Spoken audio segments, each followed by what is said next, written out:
Caras e caros telespectadores, muito boa noite. Sabem que é um prazer ter-lhes deste lado para mais uma edição do 50 Minutos. Hoje a conversa com o engenheiro Carlos Villanova, Ministro das Infraestruturas, Recursos Naturais e Ambiente.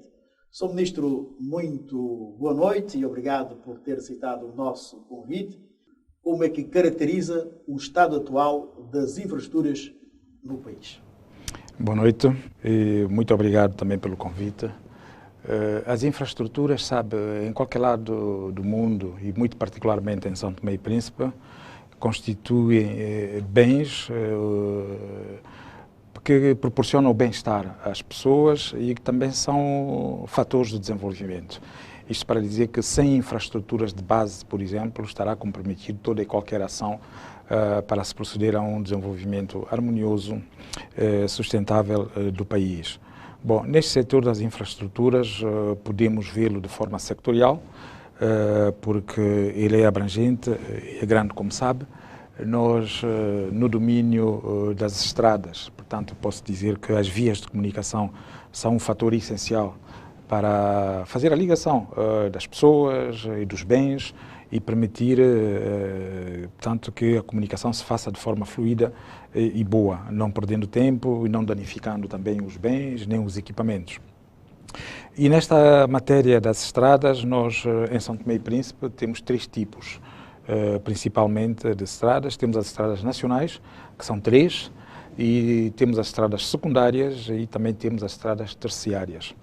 Um total de cerca de 1.300 km de estrada asfaltada. Portanto, para um país como São Tomé e Príncipe e a forma como ela é distribuída, dá uma percentagem bastante elevada e boa ao nível dos países africanos e, sobretudo, da sub-região.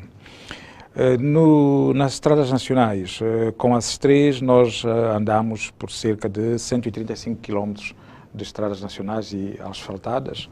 Neste momento, a N1, que é a número 1 por razões óbvias de simbolismo, mas também provavelmente a mais intensa em termos de tráfego, que é a que liga a cidade de São Tomé a Neves e continua. Por causa da movimentação de cargas e de pessoas a que ela está sujeita a uma grande pressão, quando ela foi concebida, não foi concebida para circulação nas vias de equipamentos, nem em comprimento, nem em peso que se nota hoje, e aquela que também está em estado menos bom. Eu digo bem em estado menos bom porque ela tem sido fator de intervenções nos últimos tempos e a um dado momento tornou-se quase que indispensável mesmo proceder à sua proteção, a proteção na orla costeira, fruto da erosão e das consequências das movimentações climáticas. Ela estava em risco de desaparecer, pelo menos em parte, grande parte. De modo que a partir do quilómetro 15 até Neves, quilómetro 27, procedeu-se aos trabalhos de proteção costeira. Bom, os próprios trabalhos de proteção costeira trouxeram também ainda mais danos à via. Portanto, o Sr. Ministro está a falar dessa última intervenção, né, que salvo erro há 2 anos. Foi sujeita Sim, mais ou menos. Começou em 2012. 2012, com as assinaturas, aqueles procedimentos e o início das obras, levou algum tempo, de facto. Só se priorizou a proteção e não a estrada. Claro, claro, mas era indispensável. Era mesmo necessário fazer isso, porque não se podia fazer as duas coisas em simultâneo. Se ela não está protegida, não está segura, não se pode proceder à preparação do piso. Bom, entretanto, fez-se a sua proteção e para que se repusesse o piso era preciso encontrar financiamento, coisa que nós ainda não temos. Mas a verdade é que procedeu-se a outras demais, portanto, a trabalhos para chegar lá. Quer dizer que hoje nós temos o estudo completo, que já culminou em um projeto novo para aquela via. Neste momento trabalhamos com os parceiros de cooperação no sentido de encontrar mecanismos e vias de financiamento para fazer. Entretanto, cabe ao Governo encontrar meios de tornar a sua transitabilidade o mais fluida possível.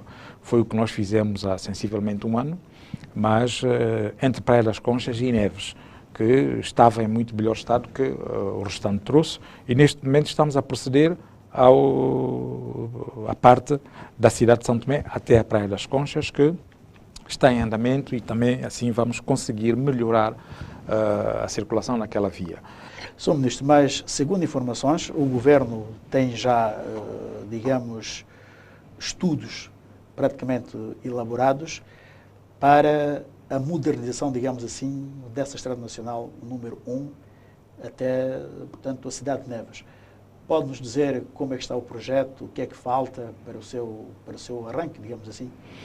É verdade, nós temos os estudos concluídos, digamos, os estudos que culminaram com a elaboração do novo projeto, um novo traçado para aquela via, e é verdade que não está em fase de execução, porque é preciso agora encontrar, trabalhar nos mecanismos, nos meios, para encontrar e garantir o financiamento para a sua execução.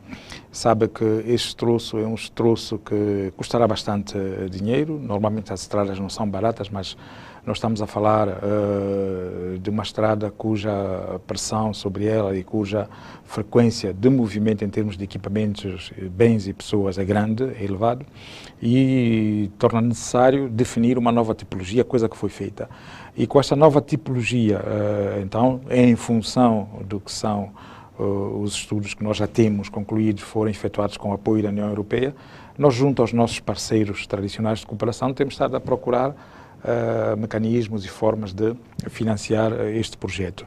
Esperamos consegui-lo brevemente para então termos as 3 estradas nacionais em condições normais e em bom estado. Sr. Ministro, relativamente à Estrada Nacional número 1, sabemos que o Governo tem um projeto, inclusive já elaborado, que foi submetido à União Europeia, que contempla, portanto, um novo traçado para aquela via. Pode-nos dizer em que estado está, portanto, esse projeto?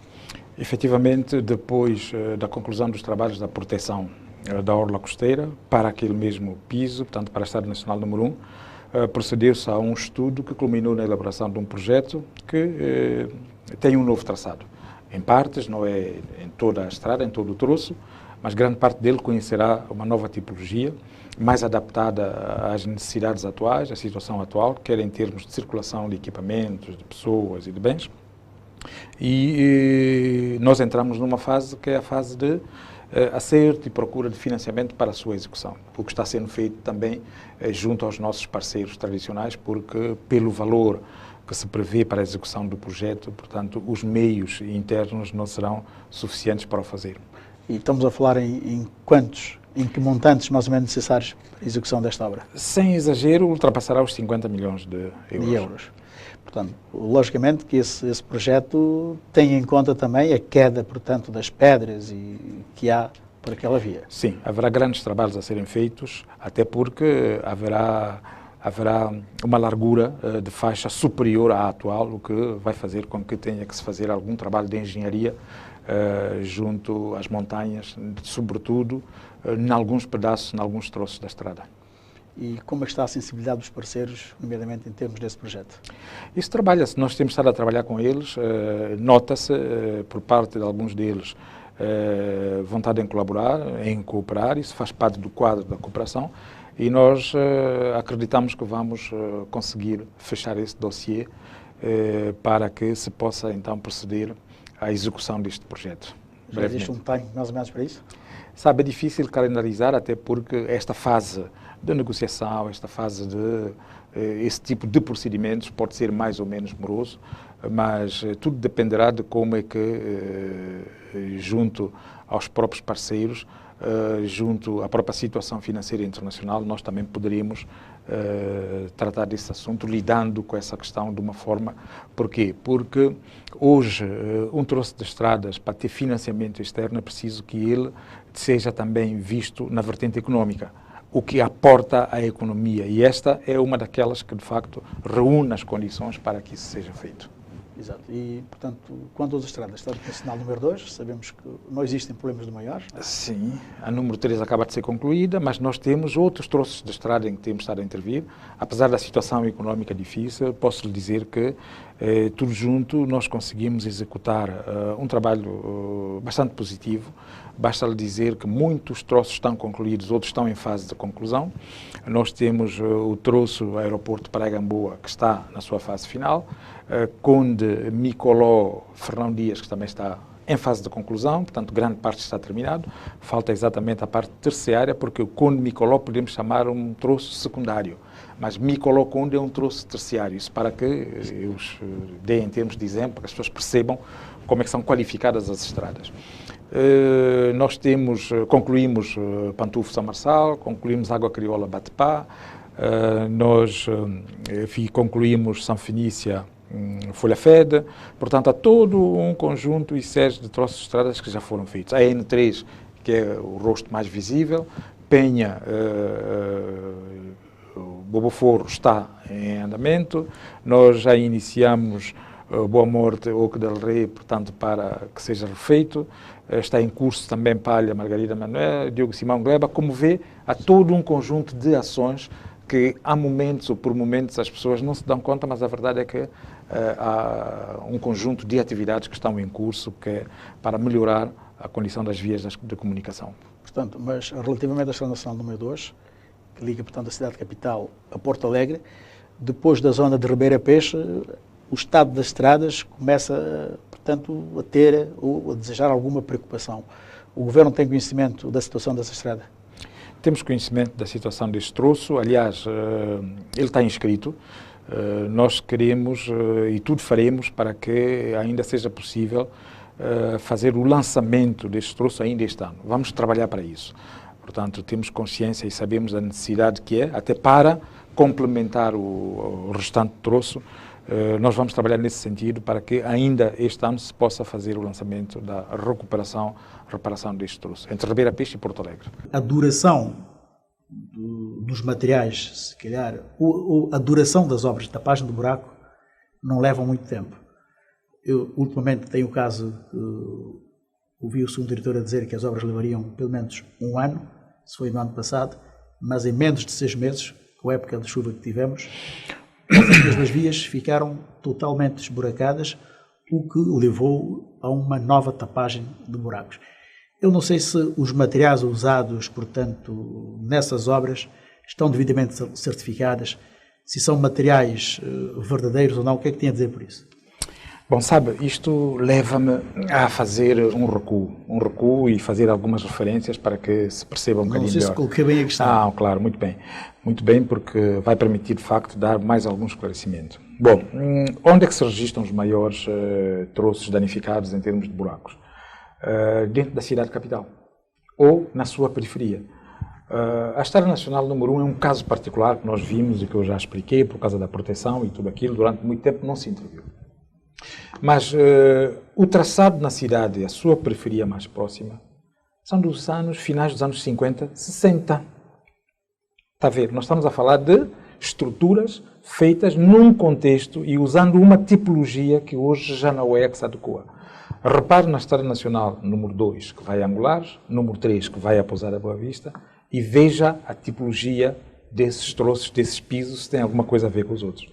Nós estamos a falar de estruturas, de pisos, que pelo passar do tempo, pela idade que têm, mesmo quando não têm buracos, não são lisas, têm lombas. As pessoas andam aos saltos, os carros andam aos saltos. Bom, e o que é que acontece quando nós tapamos os buracos, procedemos à tapagem dos maiores buracos? Está-se a tapar os maiores, há uns pequenos, muito pequenos ao lado, que serão os próximos buracos com a circulação. E depois, o número de viaturas e equipamentos existentes no país naquela altura não é o que existe hoje. Quer dizer, tudo isto junto faz com que as estruturas se danifiquem muito mais depressa. Também obriga que as intervenções sejam mais frequentes, coisa que nem sempre podemos fazer. Porque os recursos são parcos, os meios também não existem muitos, e também procedemos à tapagem fazendo algumas experiências, é verdade que se diga. Nós já tentamos a impregnação, que era a estrutura a tipologia que se usava nos anos findos, e depois tentamos a frio, o bituminoso a frio, que são composições que são preparadas e feitas e elas não são manuseadas a quente e pode-se aplicar, mas a verdade é que com as condições climatéricas e pelo facto do tempo, da idade dos próprios pisos, com os buracos pequeninos que estão ao lado, ela não vai se aguentando. Neste momento, a tapagem de buracos que nós estamos a proceder, por exemplo, entre a cidade e até a Praia das Conchas, na Estrada Nacional número 1, é a quente. Já usa a mesma tipologia que nós utilizamos para a estrada que vai a Trindade, por exemplo, que é a Nacional número 3. Isso vai permitir agora, queremos nós, que o tempo de vida dessas estradas as condições que elas vão oferecer à circulação serão melhores. Portanto, é todo esse conjunto de fatores que nos obriga a fazer isso. Por outro lado, nós temos que ter em conta sempre a qualidade dos materiais, porque colocar bitume numa estrada, ela é uma composição, leva a agregados, e esses agregados também têm que ser testados.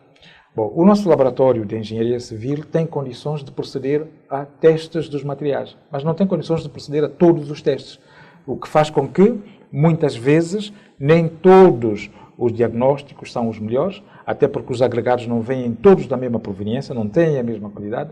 Isso tanto varia. Mas uma coisa eu posso assegurar a todos, aqueles que nos seguem e a população em geral, esforços temos estado a fazer no sentido de melhorar, quer quantitativa, quer qualitativamente, esse tipo de atividades, até porque a frequência com que nós procedemos também a essas tapagens, queremos que ela seja mais longa. E por isso vamos continuar a trabalhar. Mas também temos outro tipo de problemas. Aqueles materiais que para os quais não temos capacidade de avaliar a sua qualidade de testar. Eu refiro-me, por exemplo, ao cimento. Neste momento, registra-se maior consumo e registra-se que a proveniência dos cimentos também são de forma mais diversificada. O que faz com que, não podendo controlar para certificar esse tipo de material que entra no país, constata-se que a necessidade de o fazer é grande. E o Governo já tomou, através do Ministério das Infraestruturas, Recursos Naturais e Ambiente, medidas para que, muito brevemente, todo e qualquer cimento que entre no país tenha que ser precedido de documentação adequada, certificação de estruturas homólogas ao nosso laboratório de engenharia civil, com as quais nós temos parceria, dentro do quadro do convênio, e para que nós possamos estar mais tranquilos até termos condições para as quais nós estamos a trabalhar, de fazermos nós próprios os nossos testes. Quer dizer que, eu dou um exemplo, uma determinada empresa importa cimento proveniente de Portugal, o material posto no porto tem que ser certificado pelo Laboratório de Engenharia Civil de Portugal para que ele possa entrar em São Tomé. A mesma coisa será feita com os outros países. Aliás, neste momento eu posso lhe dizer que tivemos recentemente a equipa do Laboratório de Engenharia Civil de Angola, no quadro do convênio que estabelecerá parcerias com os nossos institutos de estrada aqui em São Tomé para que todo esse mecanismo se possa fazer de forma mais controlada dentro do quadro dos países com os quais nós temos esse tipo de relação comercial. Mas está a falar de todo tipo de cimento ou cimento só para estradas? Não, cimento é utilizado nas estradas e nas construções de uma forma geral, sim. Não digo que ele seja utilizado diretamente no piso de transitabilidade, mas à margem dos pisos há todo um conjunto de trabalhos que se fazem com base no cimento. Então o cimento de uma maneira geral? De maneira geral, sim. Todo tipo de cimento tem que ser certificado. Portanto, a situação da estrada está mais ou menos esclarecida, não é? Agora, a questão, portanto, nós sabemos que em termos de água e luz, também grandes avanços foram dados, portanto, nestes últimos anos. No meio da água, portanto, neste momento existem duas grandes, ou três, a de Ribeiro Afonso, o Bolongo, a de Neves foi inaugurada recentemente, faltando agora apenas de Cantagalo. Como é que está a situação de Cantagalo e para quando a inauguração dessas etares, quer do Bolongo, quer de Ribeiro Afonso, uma vez que o prazo inicial já passam, portanto, uns 6 meses que essas obras deveriam ter sido concluídas? Bom, sabe, é assim, os problemas nunca acabam, lamentavelmente. Isto apenas para nós entrarmos na matéria. Repara que nas localidades ou nas comunidades onde havia falta de energia, falta de água potável e deficiente via de comunicação nas estradas, quando se procedeu à inauguração da energia elétrica, no mesmo momento estavam a pedir água. E quando se coloca a água, pedem estrada. Portanto, para ver que os problemas são contínuos. E quando tiverem energia, água e estradas, haverá, porque é mesmo assim, é a dinâmica. Claro. É a dinâmica da evolução e a dinâmica do desenvolvimento socioeconómico. Isto para dizer-lhe o quê? Que, de facto, não há, assim, grandes atrasos. Em matéria de energia, nós conseguimos desenvolver um trabalho muito positivo, porque a taxa de penetração neste momento está muito próxima dos 90%. Nós, com a inauguração da Vila de Santa Catarina, nós chegamos ao ponto mais distante a oeste da ilha de São Tomé. Nós, para o sul, chegamos a Angolares, quer dizer, centros urbanos de maior dimensão estão ligados. Nós conseguimos entrar em comunidades agrícolas que outrora não tinham rede de EMAI, hoje, pela primeira vez, têm. Nós conseguimos, portanto, atingir essa cifra de penetração elétrica nesta ordem. Coisa que 2 anos e meio, digamos 3 anos, tornava os 40%. Portanto, quer dizer, que há todo um conjunto de trabalho e de esforço que foi desenvolvido e que está a dar resultados. Se você me dizer que está resolvido o problema, não está totalmente resolvido e certamente nunca estará. Mas é preciso que se façam as coisas. Quer dizer, vamos fazendo e as coisas têm que continuar a ser feitas. Hoje, amanhã e depois têm que continuar a ser feitas. Portanto, em matéria de energia, para dizer que agora as preocupações são outras. As preocupações serão na ordem de proteger as linhas. Nós trabalhamos recentemente ao nível do governo, foi aprovado um normativo que nos permite fazer a seletividade das redes. Quer dizer que, quando, como ainda aconteceu há dias, queda de energia, aos chamados apagões, que não seja total, que seja cingido ao local do problema. Quer dizer, é um poste que caiu, é uma razão inesperada que cria um problema técnico que provoca os apagões, ele fica limitado àquela zona. Portanto, nós vamos brevemente iniciar esse trabalho até ao final do ano, onde nós prevemos terminar os grandes investimentos, os grandes trabalhos em matéria de energia, porque repara que hoje ainda há bastante trabalho em curso, quer em matéria de rede, quer em matéria própria de acompanhamento, de assistência na produção, e depois para que nós possamos pensar noutro tipo de tipologia de produção. Porque nós precisamos também de alterar sob pena de nós não ser comportável. Não ser comportável a produção que nós fazemos hoje, que ela é muito cara e é difícil, e depois também levar o país, porque nós somos um país que defende valores naturais, ecológicos, e é preciso também mostrar ao mundo que, através da proteção do ambiente, nós vamos conseguir mais ganhos, mais melhorias, passando para energias renováveis. Olha, antes de entrar nesse tipo de energias renováveis, queria fazer uma pergunta: se os apagões que têm acontecido já de algum tempo, esta parte, devem a outros fatores, não tem nada a ver com a qualidade dos geradores? Não. Porque se especulou e muito sobre a qualidade dos geradores. Não tem nada a ver com a qualidade dos geradores. Sabe, os geradores são equipamentos mecânicos, eletromecânicos, e funcionam em rotação. E todo equipamento rotativo é submetido a desgaste mecânico, eletromecânico. E é possível que um equipamento conheça avarias. As nossas viaturas têm avarias, os aparelhos de ar-condicionado têm avarias. Isso é suscetível de acontecer. Mas não é por aí que temos vivido as maiores dificuldades.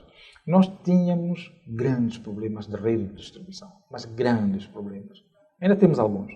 Repare que o país está a conhecer renovação da sua rede de média e alta tensão na sua quase totalidade. Nós fizemos grandes melhorias em termos de redes de baixa tensão. Utilizamos cabos torçados, evitando aquelas linhas onde as perdas eram inúmeras. Reduzimos consideravelmente as perdas técnicas ao nível deste país, o que faz com que hoje grande parte, a quase totalidade da nossa produção energética é levada aos consumidores. Nós chegamos a ter, perdas técnicas e comerciais superiores a 40%. Quer dizer que, se eu produzia 100, eu deitava fora 40. Só podia vender ou distribuir 60. Hoje já não é assim. Ainda temos alguma, porque os trabalhos ainda estão em curso. Portanto, para lhe dizer que hoje a maior causa desses nossos problemas não são por razões de produção. Só que eles acabam por parar os geradores, porque são de outra índole, de outras razões. E nós, com esse projeto que eu lhe falei, vamos conseguir melhorar isto. Estamos a falar da distribuição, né? O problema está na distribuição. Na rede de distribuição. Sim. E neste momento, salvo ver, existem 2 grandes projetos com empresas portuguesas, construção de casas que permitem separar a produção da distribuição. E como é que está o projeto? Esse projeto está em curso, está a andar bem. De facto, é aquela componente que nem sempre é muito visível pela grande maioria da população, mas que desempenham um papel muito importante. São as subestações. Exato. Digamos, eu produzo aqui, mas eu, para fazer chegar à sua casa energia, tenho que a colocar em diversas outras estações para a sua distribuição. Quer dizer que a maior parte da energia hoje produzida na central de Santo Amaro, nas duas, 1 e 2, ela, para chegar à cidade, passa por subestações. E nas subestações, ela pode ir uma parte para Trindade, uma parte vai para Angulares, outra parte vai para Neves. E aquele conceito de que as pessoas tinham, que a energia em Lembá vinha da central do contador, não, esse conceito já não existe. Hoje, a produção do contador pode estar a alimentar São João dos Angulares, quando a produção de Santo Amaro pode estar a alimentar outros setores. E é possível inverter. E o objetivo é, quando nós chegarmos à fase final deste projeto, quer nas subestações que estão a levar equipamentos todos novos, células, tudo novo, nas linhas, como eu já falei, tudo novo, temos depois aqui junto à central de São Tomé, a construção daquilo que será um novo centro de despacho. Quer dizer que, exatamente, é o centro do comando. E a partir daí, as pessoas já não têm que se deslocar, salvo uma situação de uma avaria grave. Mas, a partir desse centro de despacho, pode-se desligar, ligar, iluminar, portanto, fazer toda a operação sem ter que se deslocar. Por que a reposição de energia depois de um blackout leva tempo? Leva tempo porque as pessoas têm que se deslocar em viaturas para as diferentes subestações, muitas vezes ir à Vila de Santo Amaro, que tem uma subestação muito importante, que quando ela cai, fica quase toda a zona de Mesoche e o sul do país sem energia. Então é preciso ir lá, repor a situação dentro da subestação e ligar as células para que se possa fazer. Portanto, este fenómeno leva tempo, porque chegado aí é preciso estar em comunicação via rádio, por vezes via telemóvel, com o centro do despacho atual que está dentro da central de São Tomé, para fazer isso. Mas com o novo centro de despacho e os novos postos de corte e as novas subestações, esse problema estará resolvido praticamente em definitivo. Nós tivemos a última visita em que o Primeiro-Ministro fez à República Popular da China. Vários investidores, empresários chineses manifestaram interesse em investir precisamente no domínio do porto e do aeroporto. Pode-nos dizer em que pé, portanto, estão esses interesses, se correspondem ou não às expectativas dos investidores chineses? O que é que nós podemos esperar nos próximos tempos nessa matéria do porto e aeroporto? Sabe, são duas infraestruturas que significam muito para nós. Um país com as características de São Tomé e Príncipe, país insular, um porto e um aeroporto são como alimento para a nossa sobrevivência. Hoje, essas infraestruturas que existem já não correspondem àquilo que são as nossas necessidades para o futuro, o que se pretende para o futuro. Portanto, torna-se necessário. E, felizmente, eu ouso dizer, e com alguma vontade eu digo, que é uma matéria politicamente consensual. Eu não acredito que, neste momento, não haja uma força política ou não haja um setor de atividade socioeconómico neste país que não esteja de acordo que o porto e o aeroporto são necessidades para se fazer. Portanto, por aí vê-se que estamos praticamente todos de acordo que é preciso fazer o porto e fazer o aeroporto.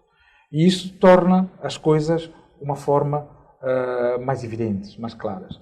E nós continuamos a trabalhar nestes projetos. Eu digo bem continuamos porque esse projeto é um projeto que vem de algum tempo e, por ser uma necessidade de ser assuntos e projetos que interessam de uma maneira a todos, nós queremos que os dois projetos conheçam o início da execução ainda este ano.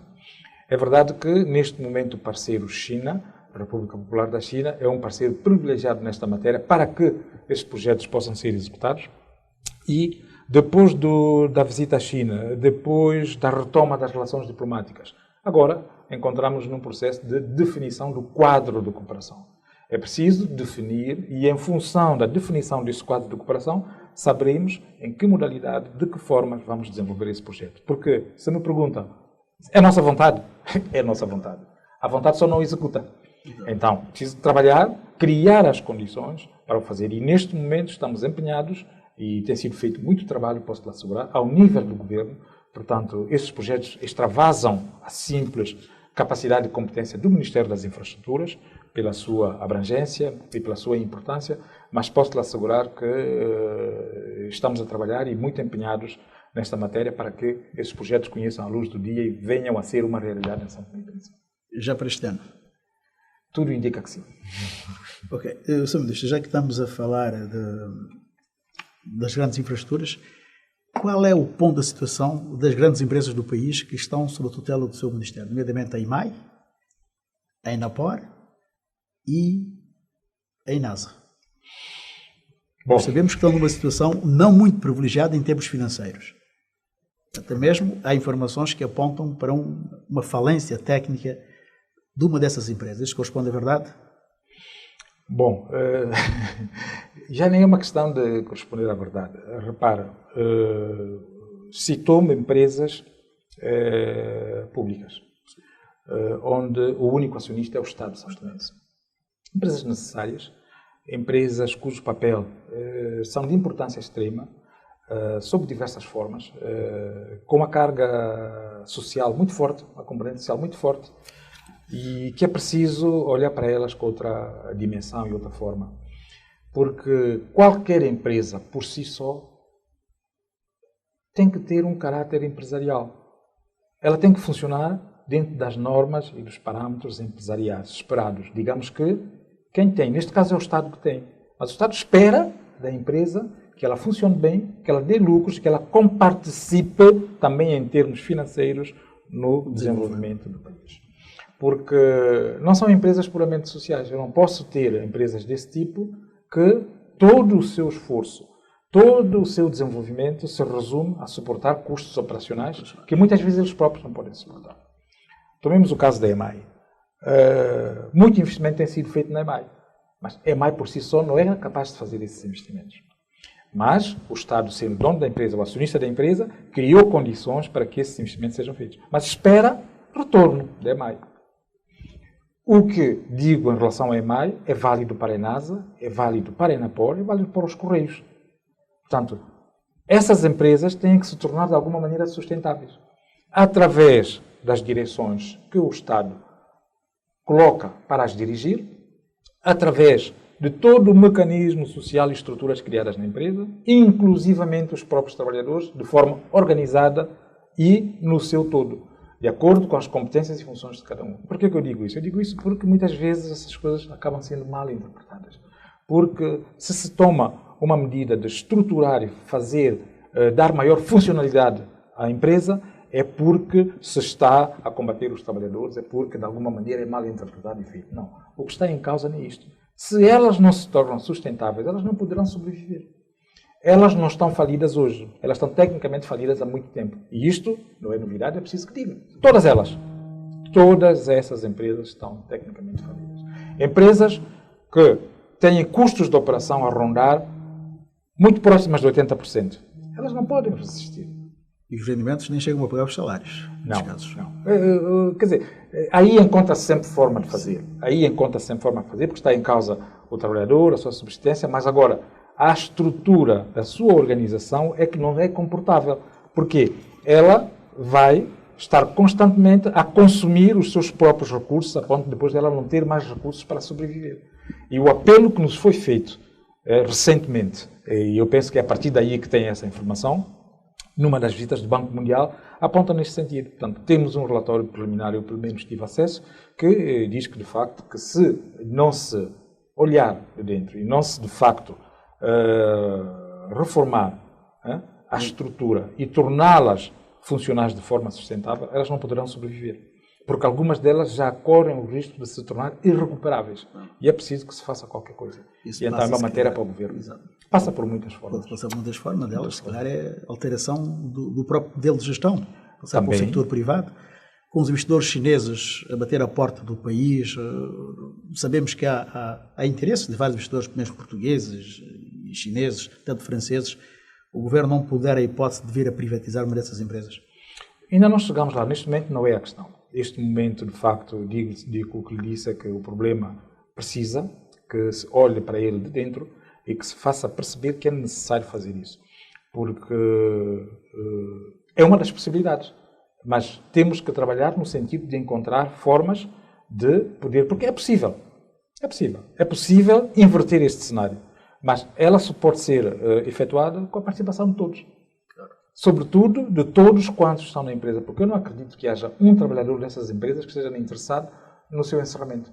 Nenhum trabalhador dessa empresa esteja interessado em ver a sua condição de vida diminuída, desde que ela seja efetuada dentro dos parâmetros legais. Porque também é verdade que não se vai recorrer a mecanismos outros dentro da empresa, apesar da tal autonomia que é muito propalada, para se fazer práticas que não são legais. Aí não.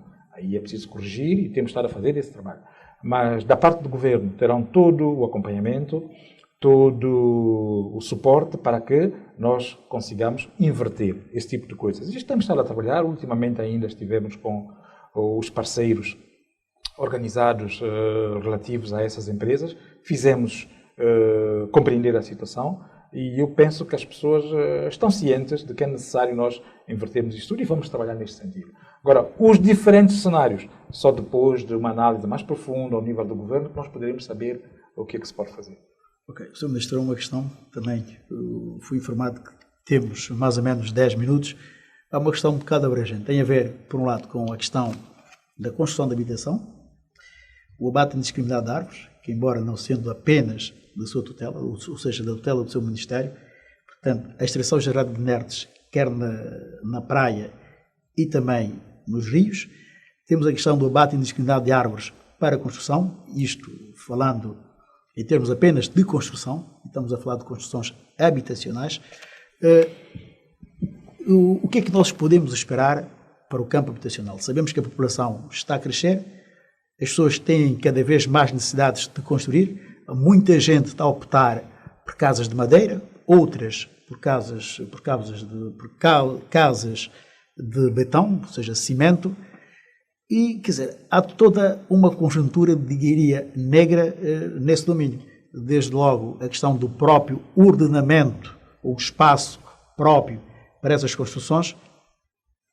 Como é que, portanto, explica toda a situação? Fiz assim a pressa porque estamos com pouco tempo. Sim, e isto vai fazer com que, de facto, se calhar falemos de uma forma abrangente. Repare numa coisa, tudo isto que falou está interligado. As casas, mecanismos de habitação, preocupação do governo, sempre foi, faz parte do programa do governo. E também estamos a trabalhar, temos esses dossiês em cima da mesa para que também, ainda neste mandato, e se possível este ano, nós iniciemos a construção de casas. Bom, este é um setor que também tem que ser, de alguma maneira, criados mecanismos que permitam ao próprio setor privado também se ocupar disso. Porque, repara, o Estado fez uma experiência nessa matéria e os resultados são aqueles que nós conhecemos.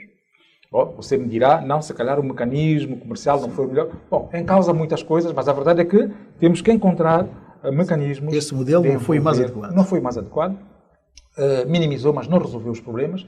Mas nós temos esse programa e vamos avançar com esse programa. Na altura definiremos, explicaremos em que condições ele será feito, mas vai ser feito. E depois, repara, há várias atividades também que nós iniciamos e que muitas vezes não se dá conta, já tendo em conta isto.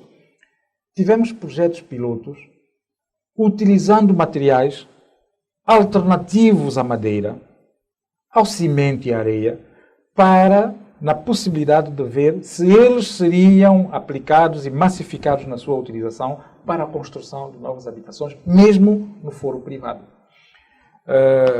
Nem todos eles deram o resultado que esperávamos. Eu posso lhe dizer que da parte do governo houve sempre a necessidade com os seus parceiros de desenvolvimento que conduziram o projeto para que se selecionasse previamente empresas de média capacidade para integrarem o projeto e acompanharem e serem elas próprias a desenvolver o projeto.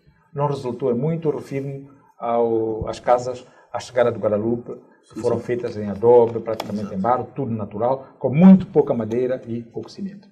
Mas não nos ficamos por aqui.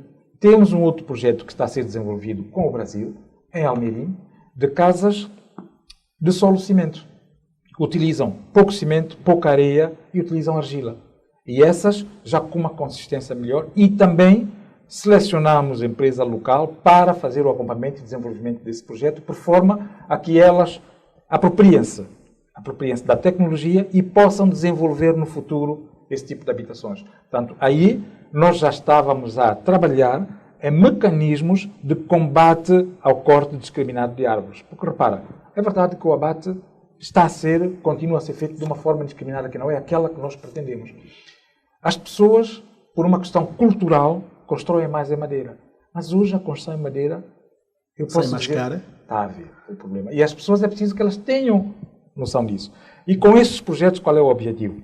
É divulgar, sensibilizar, mostrar que, através dessa tecnologia de construção, estaremos a construir mais barato, estaremos a construir com mais durabilidade e com o mesmo conforto, ou ainda mais conforto do que as tradicionais casas de madeira. Mas o problema é que as pessoas não têm acesso a esse tipo de materiais. Exatamente. Não são materiais recorrem ao abate indiscriminado porque aí as construções em madeira ficam mais baratas. Se fossem pontos oficiais, seriam mais caros. É e como não têm acesso a esses materiais, as pessoas ficam numa relativo situação... e nós temos que, de facto, fazer um trabalho de que as pessoas percebam que isto não é a melhor via. E outro mecanismo que nós fizemos e trabalhamos muito com, sobretudo os países da sub-região, na importação de madeira, de torres de madeira, que a madeira fosse tratada localmente, para também evitar o corte e o abate indiscriminado das nossas árvores. Mas esse projeto não avançou? Não, esse projeto... De importação de madeiras? Não é que ele não avançou, o projeto está em curso. O projeto não avança por quê? Com a rapidez que as pessoas pensam, porque é preciso trabalhar muito.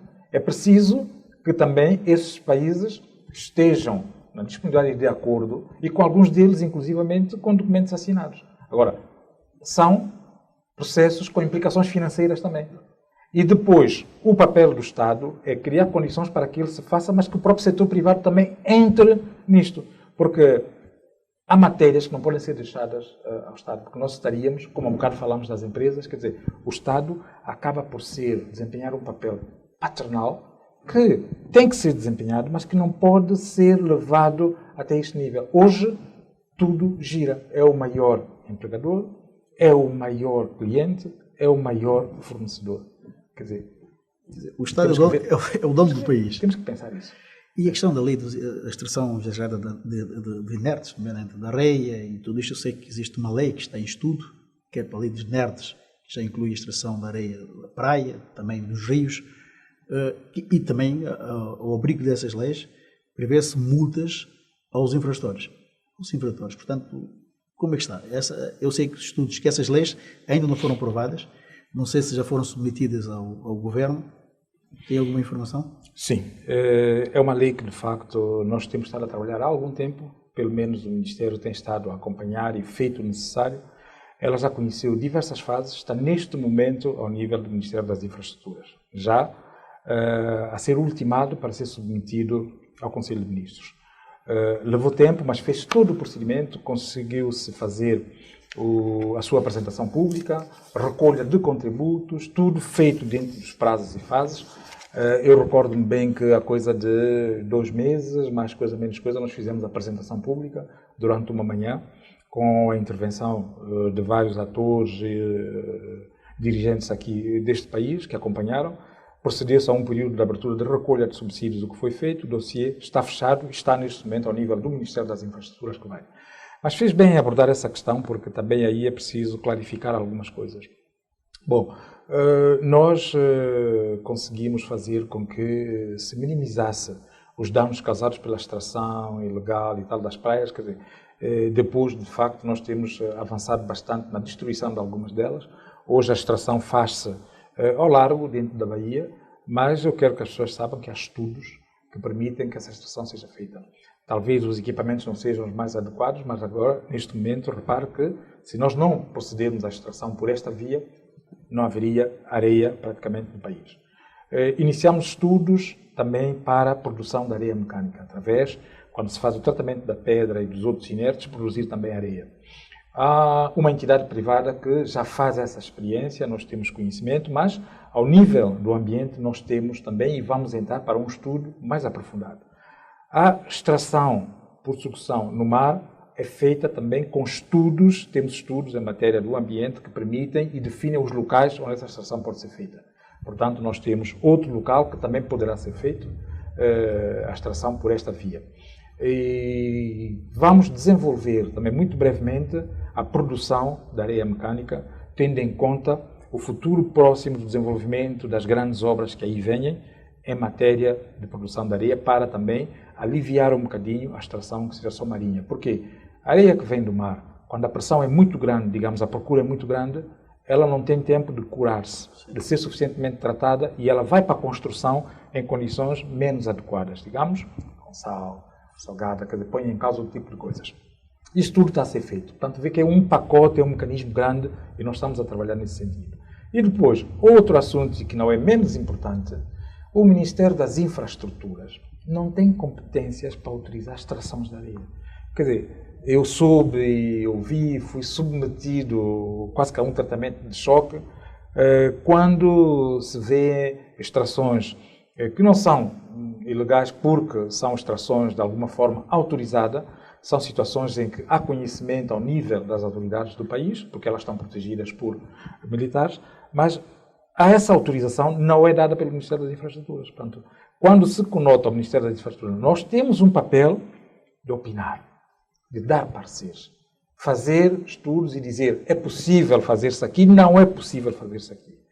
E, portanto, o Ministro não autoriza, nunca autorizou e não vai autorizar, salvo se a necessidade e as condições de que o Governo precise, assim o façam. Está a perceber? Portanto, a extração que tem acontecido, que se tem visto, ela está a ser feita de forma autorizada, mas o que se passa é que não é o Ministério das Infraestruturas o que tem a competência de autorizar. Portanto, qualquer cidadão atento dos últimos acontecimentos nessa matéria da areia e das decisões que o Governo tomou sabe que o Ministério das Infraestruturas não autoriza. O que eu não queria deixar de perguntar é o facto de haver muitas reclamações que apontam no sentido da existência de algum bloqueio administrativo, burocrático, para impedir que investimentos privados, quer estrangeiros, quer nacionais, no sector das infraestruturas, se avancem. Essas reclamações ou essas abordagens correspondem à verdade? Tem algum conhecimento, alguma força de bloqueio neste sentido?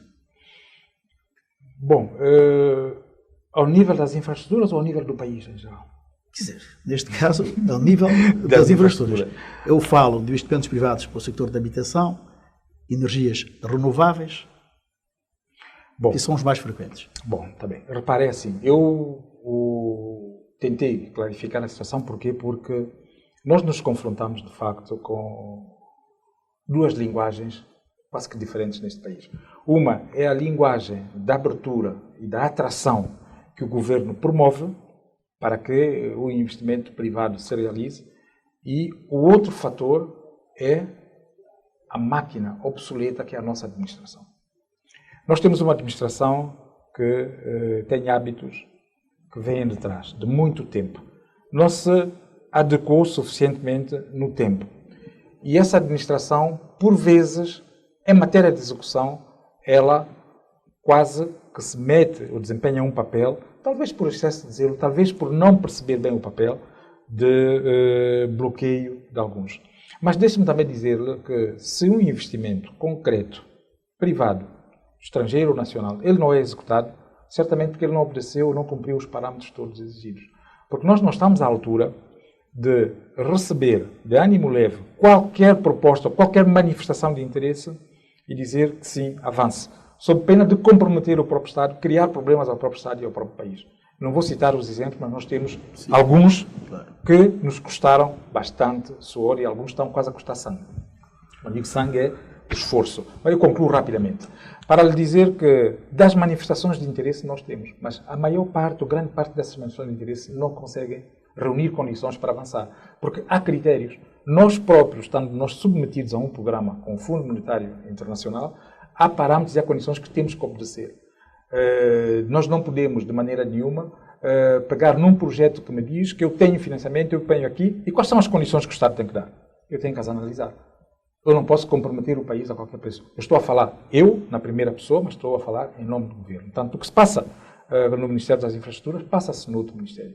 Até porque qualquer projeto também que nos seja submetido em matéria do nosso Ministério, ele é avaliado tecnicamente, mas depois tem que ser submetido a um outro Ministério que tratará dos procedimentos em matéria de a sua execução, porque nós não temos também essas faculdades. Sr. Ministro, gostaríamos de poder ficar mais tempo consigo, mas os 50 minutos chegaram ao fim e assim despedimos desta segunda edição deste novo programa da TVS.